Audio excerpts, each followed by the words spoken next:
بسم اللہ الرحمن الرحیم۔ اللہ تبارک و تعالیٰ کا ارشاد ہے۔ یہ شرط کہاں سے آئی؟ جیسا کہ میں نے بار بار کہا، شیخ عبدالرزاق نے بھی شروع میں تمہیداً یہ بیان کی کہ یہ شرائط علماء کی اپنی اپج اور اپنے ذہن سے مسلط کی ہوئی نہیں ہے، کسی کی ایجاد کردہ نہیں ہے، بلکہ یہ قرآن اور حدیث کے نصوص سے بالکل واضح انداز میں ثابت ہیں اور کلیئر انداز میں اس کو بیان کیا گیا ہے۔ چنانچہ یہ قرآن کی آیت جو یقین کے شرط ہونے پر استدلال کرتے ہوئے پیش کی گئی، اللہ کا یہ ارشاد، انما المؤمنون الذین آمنوا باللہ ورسولہ ثم لم یرتابوا، کہ یقیناً مومن تو بس وہی ہیں۔ انما حصر کا مفہوم دیتا ہے، عربی داں جانتے ہیں کہ مومن تو بس وہی ہیں جو اللہ پر ایمان لائے اور اس کے رسول پر ایمان لائے۔ مومن وہی ہیں جو ایمان لائے، تو ہم ایک ترجمہ کریں، مومن وہی ہیں جو اللہ پر اور اس کے رسول پر یقین کریں، ایمان لائیں یعنی دل کی گہرائیوں کے ساتھ پختہ یقین رکھیں۔ پھر آگے مزید جملہ اللہ رب العالمین نے وضاحت فرمائی، ثم لم یرتابوا، پھر یہ یقین اور ایمان ایسا ہو کہ پھر اس کے بعد وہ شک شبہ میں، ریب میں نہ پڑے۔ لم یرتابوا، ریب، لا ریب فی جو ہم پڑھتے ہیں سورہ بقرہ کے شروع میں، الف لام میم ذالک الکتاب لا ریب فی، اس میں کوئی شک نہیں ہے، اسی ریب سے یہ ارتابہ، شک میں پڑنا۔ تو ثم لم یرتابوا یعنی ایمان لانے کے بعد وہ شک و شبہ میں نہیں پڑے۔ یعنی کیا مطلب ہوا؟ ایقنوا ولم یشکوا، اس کی تشریح کی، یعنی ان لوگوں نے اس پر یقین رکھا اور شک شبہ میں نہیں پڑے۔ چنانچہ ایمان اور توحید میں یقین کا ہونا انتہائی ضروری ہے، اور سچا صحیح عقیدہ، دل کا اس پر مضبوط ہونا یہ لازمی ہے۔ اگر کوئی شخص لا الہ الا اللہ کہہ رہا ہے، مگر کہنے کے باوجود اگر وہ متردد ہے، تردد میں پڑا ہے، کہ میں جو کہہ رہا ہوں ٹھیک ٹھاک ہے کہ نہیں ہے، اسے شک ہے، ارتیاب اور ریب میں مبتلا ہے، وہ یعنی کلمہ یا ایمان کو اختیار کرتے ہوئے وہ شخص شک و شبہ میں مبتلا ہے، تو فہذا لا یقبل منہ، ایسے شخص سے اس کا ایمان، اس کا لا الہ الا اللہ قبول نہیں ہوگا، قبول نہیں کیا جائے گا۔ صحیح مسلم میں حضرت ابو ہریرہ رضی اللہ تعالیٰ عنہ سے روایت ہے، وہ جناب محمد رسول اللہ صلی اللہ علیہ وسلم سے نقل کرتے ہوئے کہتے ہیں کہ آپ نے فرمایا کہ اشہد ان لا الہ الا اللہ وانی رسول اللہ لا یلقی اللہ بہما عبد غیر شاک فیہما الا دخل الجنہ۔ اللہ کے رسول صلی اللہ علیہ وسلم نے فرمایا کہ میں اس بات کی گواہی دیتا ہوں کہ اللہ کے سوا کوئی معبود برحق نہیں ہے، یعنی لا الہ الا اللہ کی گواہی دیتا ہوں، اور یہ کہ میں یعنی نبی کریم صلی اللہ علیہ وسلم اور میں اللہ کا رسول ہوں۔ کوئی بھی بندہ ان دونوں کلمات کے ساتھ اگر اللہ سے ملاقات کرتا ہے، لیکن آگے شرط رکھی، لا الہ الا اللہ اور میں اللہ کا رسول ہوں، ان دونوں کی گواہی دیتے ہوئے اگر کوئی بندہ اللہ سے ملاقات کرے گا، شرط یہ ہے غیر شاک فیہما، ان دونوں میں شک نہ کرتے ہوئے، یعنی جب وہ گواہی دے رہا ہے تو شکوک و شبہات کا اس میں کوئی دخل موجود نہ ہو۔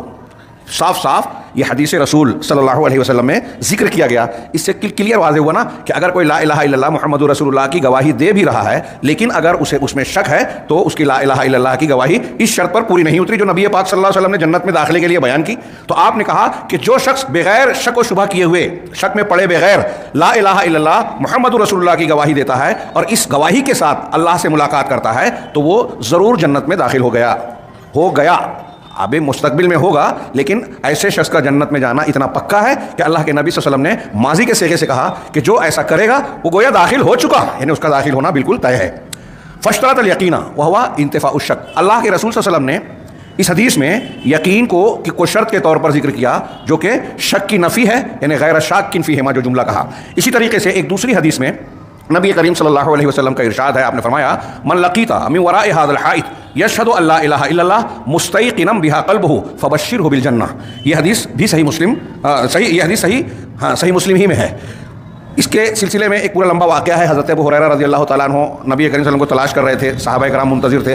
ڈھونڈتے ڈھونڈتے ایک صحابی کے باغ میں گئے جس کی چار دیواری تھی، آپ وہاں تشریف فرما تھے، ملاقات کی۔ حضرت ابو ہریرہ نے اپنی جستجو اور وجہ بتائی، اور اس درمیان آپ نے یہ خوشخبری دی اور پھر کہا کہ یہ جا کے لوگوں کو بتا دو، اور نشانی کے طور پر آپ کی جوتیاں بھی لے لی۔ راستے میں حضرت عمر رضی اللہ تعالیٰ عنہ ملے تو انہوں نے حضرت ابو ہریرہ کو روکا، ان کے سینے پہ مارا، واپس آئے، وہ شکایت کی۔ حضرت عمر رضی اللہ تعالیٰ عنہ نے کہا کہ یہ عمومی طور سے اللہ کے رسول لوگوں کو نہ بیان کیے ورنہ لوگ اس پر یقین کر لیں گے۔ آپ نے روک لیا۔ دیکھیے علم چھپایا بھی نہیں جائے گا، بتایا آپ نے کچھ لوگوں کو، اور ایسے لوگوں کو کچھ چیزیں بتانا جس سے نقصان کا اندیشہ ہو، ان سے مصلحتاً کوئی چیز روکی بھی جا سکتی ہے کہ غلط مفہوم لے لیں۔ یہ صرف حضرت عمر نے اس وقت پر مشورہ دیا، ایسا ہی نہیں ہے۔ کچھ لوگ کہتے ہیں کہ کیا، بعض روافظ کہتے ہیں کہ کیا حضرت عمر کو زیادہ سمجھتا تھا؟ نہیں، اللہ کے رسول صلی اللہ علیہ وسلم سے زیادہ کسی کو نہیں سمجھتا تھا، لیکن آپ کئی مقامات پر لوگوں سے مشورہ لیتے تھے، لوگوں کے مشورے قبول کرتے تھے۔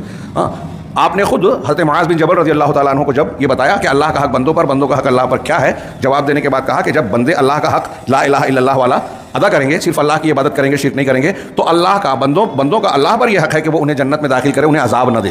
یا تو بالکل عذاب نہ دے, یا اگر وہ عذاب میں مبتلا بھی ہوتے ہیں تو مستقل عذاب میں نہ رکھ کے عذاب سے نکال کے جنت میں ڈالے. دونوں معنی اپنی تشریح کے مطابق آپ سن چکے ہیں.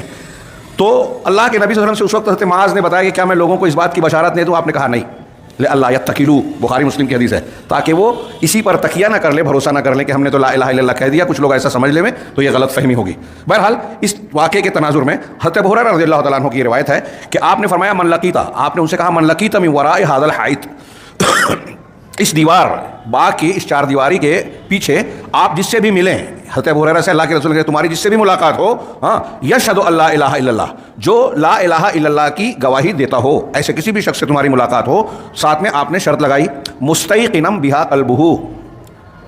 لا الہ الا اللہ کی شہادت دیتا ہو, اس کا دل اس پر یقین رکھتا ہو, یعنی یہ حال ہے, ہاں, یعنی اس کی حالت یہ ہو کہ وہ دل سے اس بات پر یقین رکھنے والا ہو, صرف زبان سے نہیں کہہ رہا ہو بلکہ دل میں اس کے یقین پایا. یہ دیکھیے نبی کریم صلی اللہ علیہ وسلم یہ شرط بیان کر رہے ہیں, مستیقنا بہا قلبہ فبشرہ بالجنہ.